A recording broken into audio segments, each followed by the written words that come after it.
जय हिंद दोस्तों। आज हम लोग बायोलॉजी का नया चैप्टर शुरू करने वाले हैं, ठीक है ना। इसके पहले जितना भी क्लास करा दिया गया है उसको बढ़िया से रिवीजन कीजिए, नोट्स बनाइए और बार बार रिवीजन कीजिए, तभी आपके दिमाग में रह पाएगा। समझ रहे हैं ना। नया एक चैप्टर हम लोग पढ़ने वाले हैं, परिवहन।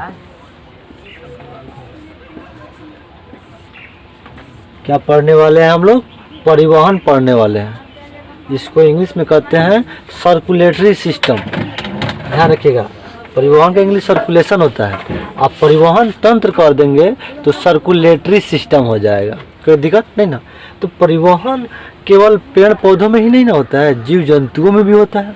तो इस चैप्टर में हम लोग पढ़ने वाले हैं परिवहन। किस में पढ़ेंगे? हरे पेड़ पौधों में, हरे पेड़ पौधे में तथा मनुष्य में परिवहन पढ़ने वाले हैं। तो सबसे पहले हम लोग पेड़ पौधे का पढ़ लेते हैं।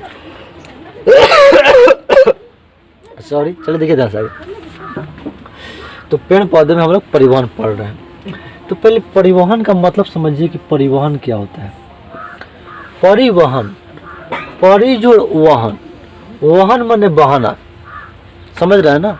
वाहन मतलब क्या होता है? बहाना होता है।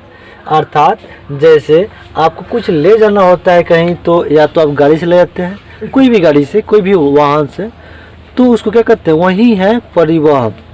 परिवहन का मतलब यह है कि कुछ चीज़ को एक जगह से दूसरी जगह ले जाना। तो ठीक है, आखिर वो तो हो गया। तो हम लोग के शरीर में परिवहन क्या होता है?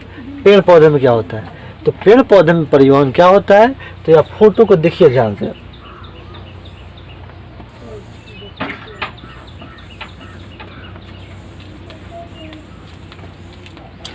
यह पेड़ पौधा एक बन गया ना, पीपल का, चाहे जिसका भी मानना है। मान लीजिए यह पौधा हो गया, हरा पेड़ पौधा है ना। देखिए ध्यान से, यह जड़ है। क्या है? यह जड़ है। ये सब तो पता होगा आपको। अच्छा बताइए, यहाँ क्या होगा? पानी होगा। क्या होगा? पानी। और पानी को रासायनिक भाषा में क्या कहते हैं? H2O कहते हैं। क्या कहते हैं? H2O कहते हैं। बात समझने की कोशिश कीजिए, है ना। तो पानी कहिए, जल कहिए, H2O कहिए, फर्क नहीं पड़ता है। तो अब बताइए, आपको पता है कि पेड़ पौधे को खाना बनाना होगा, तो ध्यान देखिए, उसके लिए सबसे अनिवार्य अंग क्या है? पत्ता। और सब भी अनिवार्य होता है, समझ रहा है ना। यह पत्ती हो गया।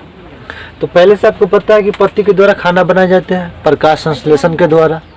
और प्रकाश संश्लेषण, फोटोसिंथेसिस क्या होता है वो पढ़ा दिया गया है पिछला क्लास में। जाइए, खोजिए वीडियो, पढ़िए, उसको रिवीजन कीजिए, ठीक है।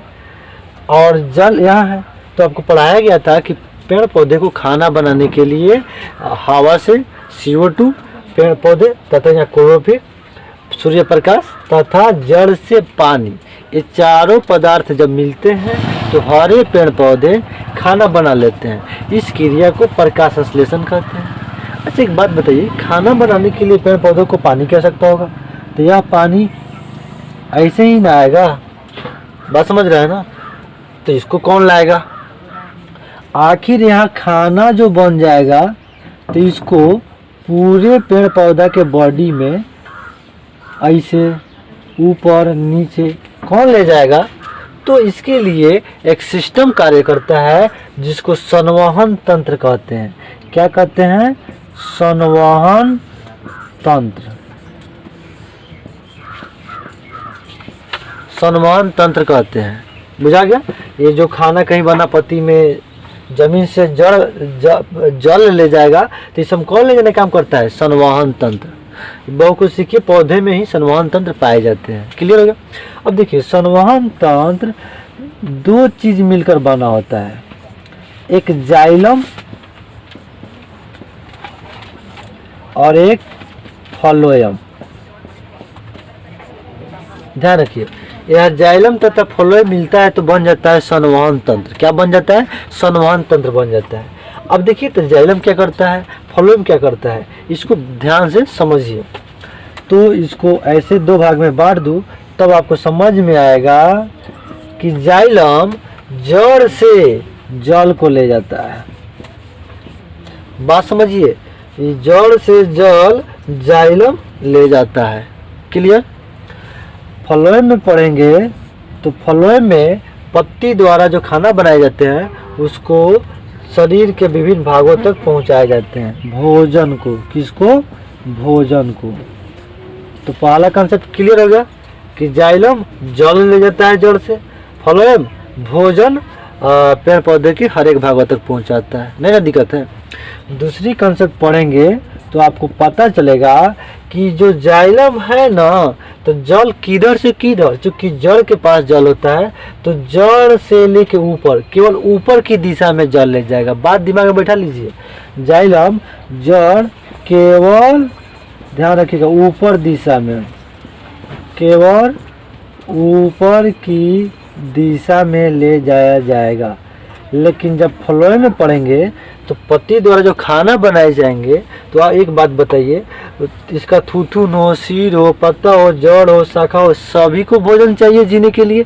अतः भोजन ऊपर भी नीचे भी, यानी दोनों दिशाओं में, सभी भागों में ले जाएंगे। यहाँ ध्यान रखिए, ऊपर भी नीचे भी, अर्थात मैं कह दूँ दोनों दिशाओं में खाना को ले जाया जाएगा। तो कंसेप्ट बुझा गया, जाइलम जड़ को केवल ऊपर की ओर ले जाता है, जबकि फ्लोएम भोजन को ऊपर नीचे दोनों दिशाओं में ले जाता है। समझिए, बहुत कपड़ा है इसके लिए, सॉरी। देखिए ध्यान से, तीसरा कंसेप्ट पढ़ेंगे तो समझ में आएगा कि जाइलम की जो कोशिकाएं होती है मृत होती है, क्योंकि जल पर आप कब तक जिंदा रहेंगे। कंसेप्ट समझिए ध्यान से, याद करने का तरीका है कि जाइलम केवल जल ले जाता है, तो जल पे आप कितने दिन तक जिंदा रहिएगा।